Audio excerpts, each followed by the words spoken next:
మీ ముందు పెడతాం. గవర్నమెంట్ ఎవిడెన్స్లు అవన్నీ గవర్నమెంట్కి సంబంధించినటువంటి ఎవిడెన్స్లు జీవోల రూపంలోనే ఉంటాయి.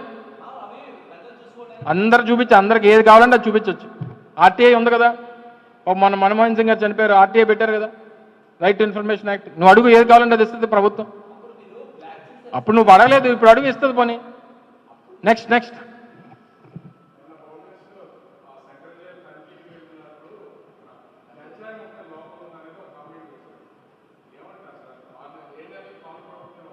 ముందు మన పేషీలో ఉన్న గంజాయి మొక్కను తీస్తారా లేదా?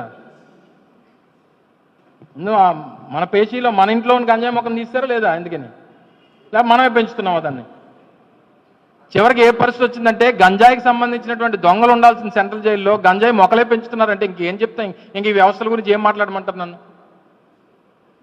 గంజాయి వ్యవసాయం చేసేవాళ్ళు, గంజాయి రవాణా చేసేవాళ్ళు, గంజాయి స్మగ్లింగ్ చేసేవాళ్ళు ఉండాల్సినటువంటి సెంట్రల్ జైల్లో ఇంకా అక్కడ ఇక్కడ ఎందుకు గంజాయి